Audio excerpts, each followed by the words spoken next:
Today, Kilroy goes off the shelf on the Unmonster. A lot of talk lately about monster games and what makes up a monster game, but I thought I'd go in the other direction. The Unmonster. Cue dramatic music. Yes, the Unmonster. What in the world am I talking about? Well, I'm going in the opposite direction. I'm looking at games that have small maps or one map, low counter density, relatively simple rules, and very short playing time. These are reminiscent of the micro games from metagaming and Task Force in the 70s and mid-80s, but these tend sometimes even have even less counters and lower complexity. These are truly the opposite of a monster game, the Unmonster.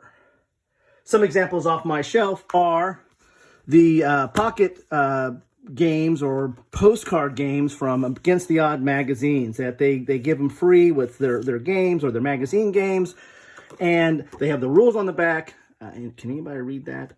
You cut out the counters, or they can get the counters. Sometimes they give you out the real counters to the game, but they're very small games. They cover a lot of different topics, and very, very, very short playing time.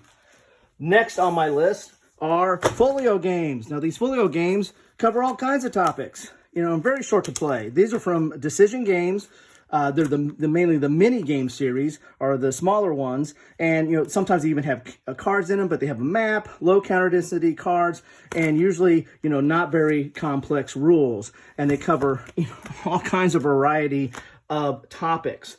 But there are other games in my collection that I find even more satisfying and fit the role of an Unmonster, and one of them here is Forgotten Battles. This came out of the World at War magazine. This deals with forgotten Pacific battles during World War II, and as you can see here, each of the battles has one map. This is the largest, but you got some really small battles over here on these islands, and that's the counters. This is the counters for parry. That's your entire counter for that scenario.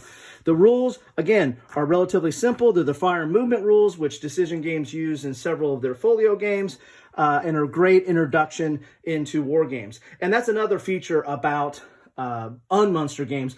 They tend to be a really good introduction into the hobby. If you're getting someone who's a non-war gamer who is interested in history, and you can find a specific topic, because there's several of them, you can introduce them into one of these, Unmonster type games and get them into the hobby. Another example of that is Bloody Mohawk and Savage Wilderness in my collection. Now, this deals with the French and Indian War.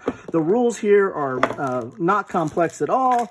They're 4 pages, just a little over 4 pages, and not complex at all. I mean, these are really easy rules to get into. And what you get in Bloody Mohawk, and then you get more of the same in Savage Wilderness, but you get several scenarios. The maps are double-sided. They're single maps. As you can see, very small, low counters. Sometimes there's only like 5 or 6 counters that might be on the board. And so you can play these relatively quickly, short period of time, and get a feel for what's going on in that period or with that topic.